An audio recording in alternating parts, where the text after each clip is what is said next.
Yo, this is from Patilla in the day, Ebiveera byolengera oba ebisawo byapakingiddwa mu muntu oluvannyuma lw'okubanga ate atemebwa kupija danizanka kwoli omulungi omwagalwa gyekomedeko nkwanirizzaako ate nga nkwebazaako gy'otussako engalo gy'osinzira okubanga ate okakalabya entiisa yagwiridde abantu b'ennammere wali eri mu Kawempe division oluvannyuma lw'okubanga ate basanga omulambo gw'omuwala ku kasasiro nga gwatemeddwa parts ez'enjawulo ne gupakingibwa mu biveera ebiwerako ddala 5 era nga eyamuguddeko si mulala ye mwami oyo eyabadde agenda maaso okubanga ate yeenoonyeza scrap ye yasoose kulowooza nti agudde ku maali wabula yagenza okutankula ebiveera kyamaze enviri ku mutwe ng'alaba parts za muntu awedde emirimu weewaawo abatuuze okusinziira ku kye balabye bagamba nti ono yandibanga yattiddwa muganzi we oluvannyuma lw'okubanga ate basiŋŋaanyewo ebintu eby'enjawulo ebikozesebwa mu kisenge okugeza ng'amasuuka bulangiti n'ebirala era nga bagenze maaso okubanga ate balabula abaana ab'obuwala naddala mu biseera bino eby'ebikujjuko oba eby'ennaku enkulu abantu be bagenda nabo weewaawo bamwekebejjeza ne bamwetegereza bulungi nga si wa ku kyalo oba nga tamanyikiddwa ekyategerekeseeko nti yattiddwa mu kitundu kirala n'aleetebwa okubanga ate asuulibwawo so muli baddembe okucekinga ku baana bammwe ab'obuwala oba ggwe oli eyo ng'omuntu otomulaba oli waddembe okubanga ate weekubira omulanga tomanya yandiba. Mu ngeri y'emu mwana mulenzi abadde amanyiddwa nga Arnold Baba ng'ono mutabani w'omukulu amanyiddwa nga Brian Baba bano bategerekeka wali eri ku mukutu ogwa TikTok gye basingidde okubanga ate bakolera erinnya naye bw'atyo yembuyaga ezikunta oluvannyuma lw'okubanga ate afumitibwa ebyambe muganzi we n'abanga ate ava mu bulamu bw'ensi eno ne muganzi we wamaze okubanga ate akola ekyo naye n'agenda maaso okubanga ate yeefumita bw'atyo naye n'akola ki n'afa. Weewaawo abamu ku abo ababadde babategeerako obulungi avuddeyo kubanga ate alambulula ensonga eno nga bwe byabadde. Bannange waliwo komenti nze n'abuuza what killed this young soul.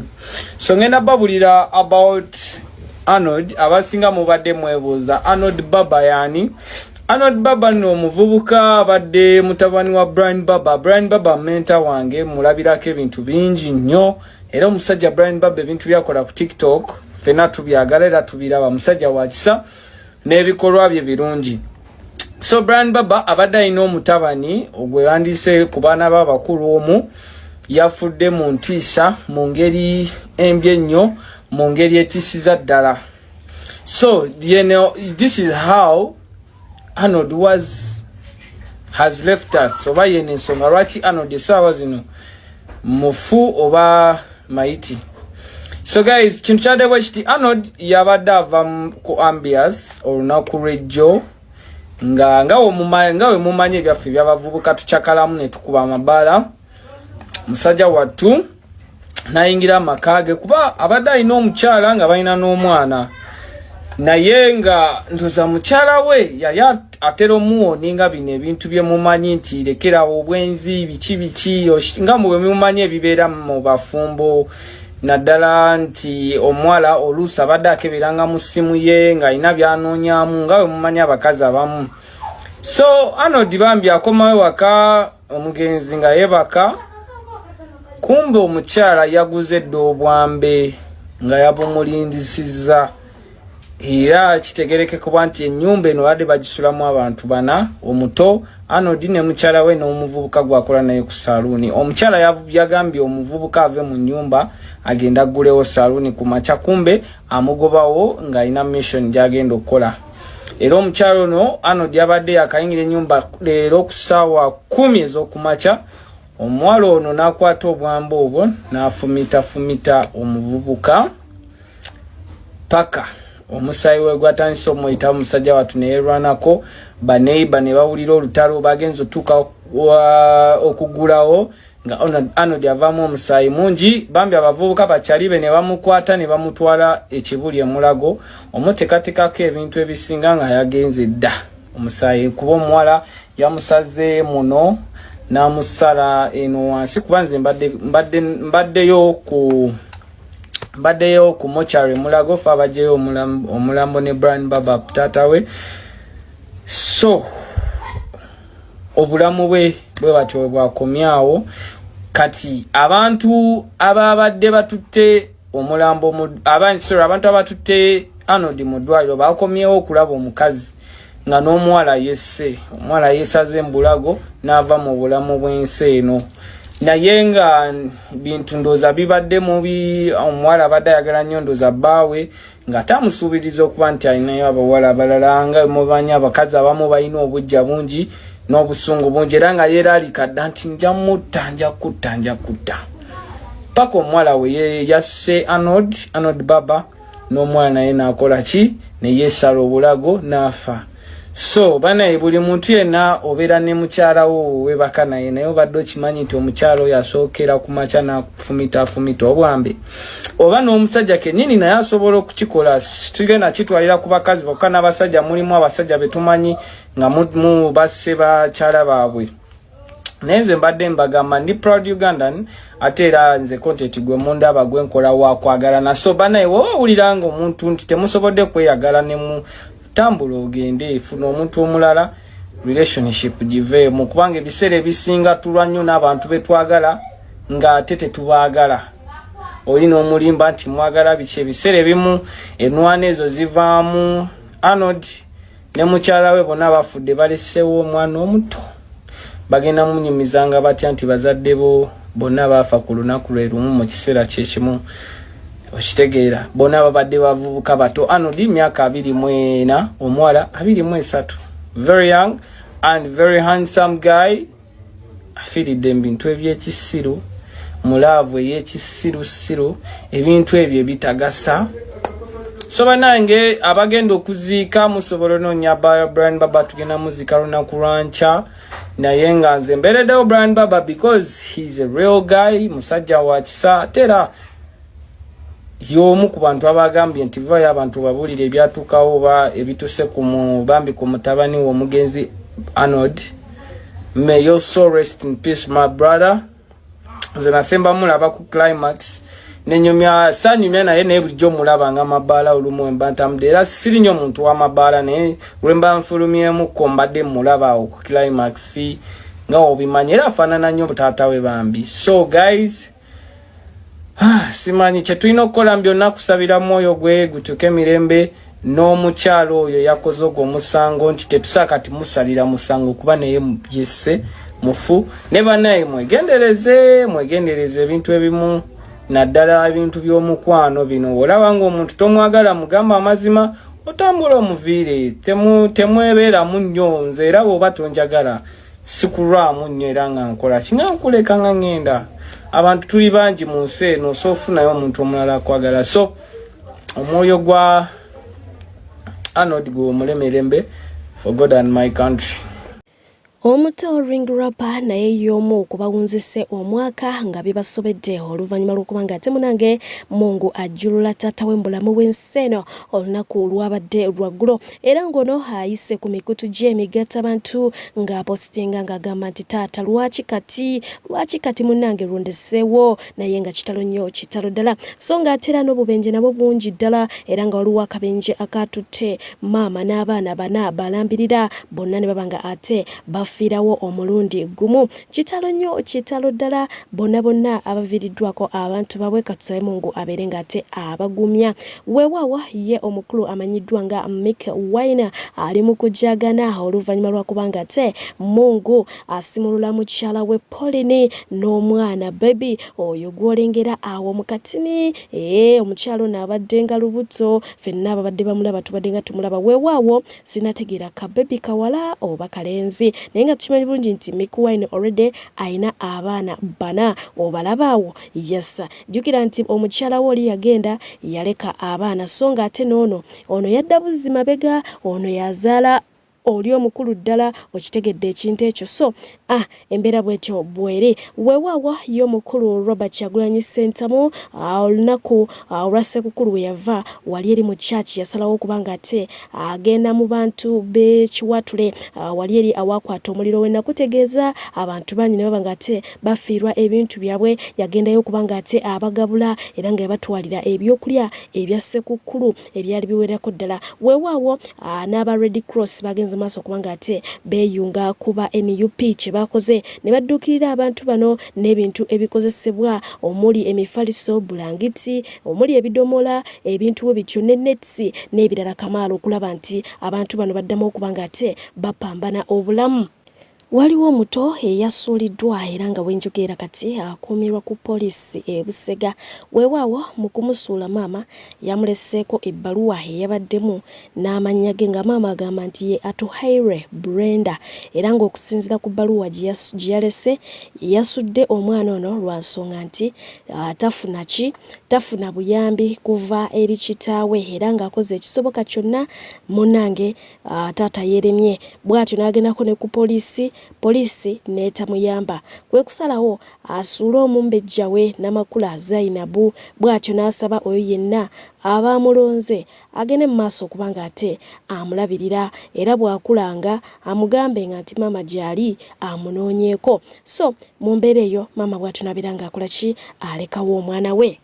Olunaku olwaleero yassa omukulu abanyiddwa nga Wallace Joseph lwakubye mwana muwala Anatalia Oze empeta era ebyenda biri mu kumwetokota bw'ettokotoko bw'okitegeera amugye ku luggya naye ngono abaddeko emperekezo z'aba Black Beauties ndowooza olaba Ella olaba Hafi Lydia Jasmine bonna babadde bakoze kye bamuwerekeddeko. Omukyalo ono atutegeezezza nti olunaku olwaleero lwe giweze emyaka 12 nga bali wamu n'omwami we. So lwe lunaku lwe bagenze maaso kubanga ate bamuteekako empeta eri yennyini ey'obufumbo obutukuvu. Katumwagalize obufumbo obulungi. Ate nga ye omukulu amanyiddwa nga Mushema yes bw'atyo naye yavuddeyo n'agenda mu maaso kubanga ate agamba nti tayinza kukikkiriza ng'ateeka akaweta ku mwana muwala ng'agamba nti awulira ali so emotional naye abaana babiganye ne bamugamba nti goli smart waya tosobola kuba muntu mpaga ebyo bya firimu zammwe nze mwamanyira okuzannya naye nga tetubikkiriza nti bituufu. Bwetudda ku mwana mulenzi amanyiddwa nga Wyke Benda ono naye yeebaza bwebaza muku agamba nti omukyalo ono bukyanga aganzaganza bukyanga akwanakwana yakwanamu ono nti yamuwa emirembe giri tagirabanga ye mukyala gwawuliriramu emirembe tamubuuzabuuza bibuuzo tayombayomba teyeenyizanyiza kwegamba awulira nga yatuuka yamala. Ate nga ye omukulu amanyiddwa nga Ronald Mayinja yavuddeyo kubanga ate yennyonnyolako ku hit ye eyannamukwaya eyagoyinga viral just of recent. Omukulu agamba nti yali agezako kubanga ate ayiiya kalango ka Alien Skin Nkwacho Festival naye agamba nti bwe baba bapozinzeemu kaawo nga bali mu behind the scene eyo okitegeera babaako ebintu bye bakola naye biba byabwe bya mu studio era nga agamba nti tewaba muntu yenna akkirizibwa kutana bintu ebyo nga teyeebuuza ku muntu oyo eyaddagenda mu maaso kubanga akola ekintu ekyo oba okitegeera. Naye munnange naye yali awo agenda okulaba nga namukwaya we bamutadde ate nga tebamwebuuzizza nako ekintu ekyamukuba ewala okitegeera naye nga gasiruyimba yali akola kalango ka aliyeni.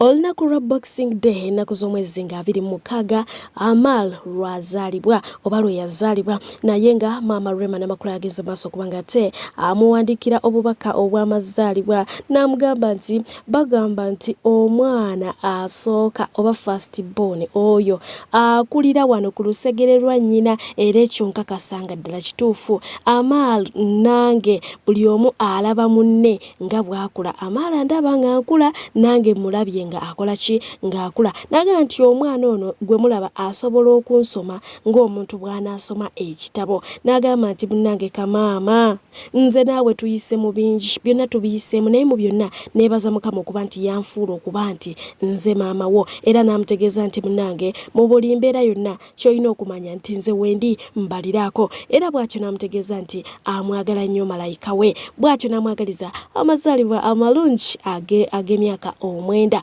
Weewaawo tetwalabye taata ku mulundi guno ng'avaayo okubanga ate ayagaliza muwala we amazaalibwa ku mikutu migattabantu naddala guno ogwa Facebook. Ensonga tetumanyi lwaki naye nga kyetumanyi nti naye ayagala ki ayagala muwala we mu mbeera yonna. Munaku zino zenyine zebikujjuko ne Rickman naye mwajaguliza amazaalibwa ge era nga munange mukyala we wadde tali official amanyiddwa nga Shira Gashumba yavuddeyo kubanga ate naye amwagaliza amazaalibwa malungi yawandise n'agamba nti happy birthday my angel Rickman, I love you longest time my lover, may your new age bring you happiness, peace, wealth and good health and favor. I can't wait to see what you are going to do with your birthday and I will always be in your corner to support you on that journey too, sending you kisses and hugs. Bwati munange bwe yasazeewo kubanga akola ki amutegeeza malayika ye ajagala ebitenkanika amwagaliza birungi byerere essanyu mirembe bugagga bulamu okitegeera byonna bwatyo n'amutegeeza nti ali more than ready okubanga abeera naye mu mbeera yonna okumuwagira okitegeera as long as ekintu Ricky akyagala naye ajja kukyagala bwatyo bwe yamutegeezeza. Omukulu ye amanyiddwa nga Prince Omar kirabika ayagala kukutula Grace Kana mulabe nga akutusa agudde wali ndowooza lwanaawe weera yavuddeyo n'agera maaso kubanga ate akola caption n'agamba nti I'm in love and not with Grace Kana guys. Okiwulidde ekyo ndi mukwano ne muhabbatina naye si ne Grace Kana kyokka ye Grace Kana atulaga nti omutima gwe gwonna guli wa mwana mulenzi ono eraga daddy grana anyways ye mwana mulenzi amanyiddwa nga Kanare Mugume yavuddeyo kubanga ate asima mukyala we Sasha Ferguson yamuwandikidde n'amugamba nti I appreciate you Mrs. Mugume, Kairos mother, cow, baby, honey, like I call you every day. Sasha Ferguson, the great Mama Cairo, Fiona, firstborn, CEO, Property Avenue, founder, founder, draw a smile, executive chef, healthy minds, head of all chefs in my house, Madam Clean, and president of all Pink Lovers Association. You have made my 2023 such a good year. I appreciate you so much, wifey. Ezo zonna titles ensomye mukwano nga bubiwulidde zigenda ku muntu ogo Sasha Ferguson. Ebyo bye bigambo Mwamyani Mugume byayita mukyala we agamanya gonna yeba ebitiibwa byonna bigenda okonenga yabadde amusima okubanga munange omwaka 2022 gumukoleddemu ebirungi n'amusanyusiza mujjukira nti tufunyemu nezaddaawo okitegeera ate eri obulenzi Omukulu Nobert wa Nobert Events twasembayo muwulirako n'ekimenke nga basika omuguwa era nga byalimu okwekuba beyingiddemu poliisi weewaawo ono yesterday bwagenze neyeetondera ekimenke okukakkana nga aguzeeyo tiketi 5 ez'Ankwakyo Festival era nga ekimenke kivuddeyo ne kigamba nti Nobert Events yali tanjagala awataali wadde ensonga wabula oluvannyuma lw'okukizula nti yali akola kyali kikyamu ono neewuunyisizza olunaku olwaleero bw'azze n'agula tiketi eziwerako ddala 5 weewaawo ono naye yeekoledde amawulire oluvannyuma lw'okubanga ate adduka mu ddwaliro n'agenda mu church ku lunaku lwa Christmas abeere nga ate yeesabira era ng'ono yagenze n'eccupa y'amazzi gye yavudde nayo mu ddwaliro ate nga ye maama Kimuli maama Museveni naye bw'atyo bwe yalabiseeko ku lunaku lwa Christmas era ng'ekifaananyi akituwadde lwaleero ng'awo nno ali ne bawala be Museveni y'oyaawo mu magulu g'olengera okitegedde ekintu ekyo weewaawo ye Naalongo naye bw'ati bwe yalabiseeko mukyala SB4 okitegeera nga wali ne SB4 bagenda mu maaso okubanga ate banyumirwa ate nga ne Lydia Jasmine naye bw'ati bwe yafaanana ebifaananyi bye ebya Krisimansa bw'ati bwe yasobola okubanga ate ayambala ate nga n'omukyala amanyiddwa nga Irene Tale naye yatuwaayo ku bufaananyi era nga naye bw'atyo bwe yatunula ku lunaku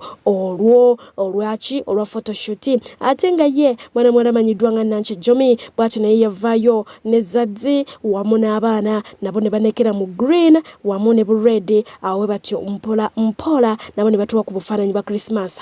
Weewaawo ku lunaku luno lwa Christmas baseeka bawererako ddala bavuddeyo okubanga ate bakugira abantu baabwe ngamba abasiraamu okubanga ate tebeetaba mu kubanga bajaguza olunaku luno n'okubanga ate balya emmere y'abatali basiraamu. Bakubiriza abasiraamu Christmas si yaffe temugeza ne mwetaba mu bantu abo mu kubajagulizaako n'okubayozaayoza n'okukola ebyo ebyeyawulidde ku lunaku lwabwe nga byabwe ebyo si byaffe wadde okutimba ennyumba n'etiba baluni, Christmas tree. Abaana baffe tubakuze nga balina aqida muli mitima. Albara kwe kukyawa omuntu ng'omukyawa kulwokuba talina tawhidi. Lwaki temusooka kulowooza nga mugenda kwogera bigambo ezo imaani zammwe ez'enkusuzo zaaki? Twawangaala mu biseera ne bataata baffe nga tulina mikwano gyaffe abo balirwana abaffe. Bataata baffe be baabasaliranga embuzi zaabwe, ate ffe ku sayizi yaffe ffe twasalanga nkoko zaabwe. Era n'obeera nga Allah agenda kukolera enteekateeka ku kyemisana ogenda kubeera loodi. Wasaze enkoko bajja kuwa bulwabo buwawaatiro bakuwa ekisambi kyo bakutereko n'ettooka ogenda olye. Nabo nga bakimanyi nti ennyama enkoko ennyole teriibwa, embuzi ennyole teriibwa. Ate ng'omubaazi tebamubuuza kaabuyi buno bwonna bubumba asimanya buwowoolo buki tebagenda bukubuuza bwonna gwogenda okulya. Ne tuwangaalamu eyo embeera naye bwe mwajja ne muyisa fatwa nakaakati era ndowooza mulindiridde okuyisa fatwa temusala temugendayo temukola bwe tuti. Tulina okwegendereza ebintu by'eddiini bino bannange nga tubikola mujja kuva mu nsi nga temukyalina be muwangaala nabo. Balirwana baffe beebo. Ye TikTok alavumase wadde nga bangi bavuddeyo kubanga ate bamubuulirira ku nsonga y'abaana be ebyalina bagamba ne byatalina kubanga ate abagamba yagamba nti musaaga ajja kubagamba byawulira nti byayagala okugamba abaana be. Baana bange muli bulungi? Tuli bulungi mama. Mwebale kutuuka ku lunaku luno lw'amazaalibwa ga Yesu. Mwebale kusiima mama. Mwebale kusiima. Naye bambi njagaddeko tunyumyeko lwaleero namwe ng'abaana ab'obuwala. Mbabuulira amazima bataata bammwe baali bakola milimo ki era baali baawa nabazaala ntya. Soka kuwange. Owe yali musajja munyarwanda nga mulungi ne tutegeregana ne nkuzaala kyova buli mulungi. Wali atunula mu kamera. Wali abankwata bukwasi naye mu bankwata nzijukiramu omusajja yalinga omugenzi Subbi. Yalinga amufaanana kale simanyi oba ono muwala wa Sobbi. Mbafaanana tuna mukamera nfe kulabe. Bwe taata we yankwata bukwasi kyokala wajja ng'ofaanana bubi. Oshegedde oli muddugavu. Ngenda kuwunzika n'omukyala amanyiddwa nga Naluwanga Erina nga mwagaliza amazaalibwa amalungi. Yes dear, webale kubanga ate ojeekuumirako. Thank you so much for the chipenzi. Era nga nkwagaliza birungi byerere mu mwaka guno gukwegaseeko mikisa myerere. Otherwise kamba sibule ngera mbebaza nti mwebale nnyo mwebale ddala kubeera balabi balungi from the beginning to the end. Wesisobodde mba nina ebinkutte naye nga nsigala basima nti musigala mukomawo. Mwebale nnyo mwebalire ddala atakuumira mpera asigale nga abankuumidde mubeere bulungi mweraba.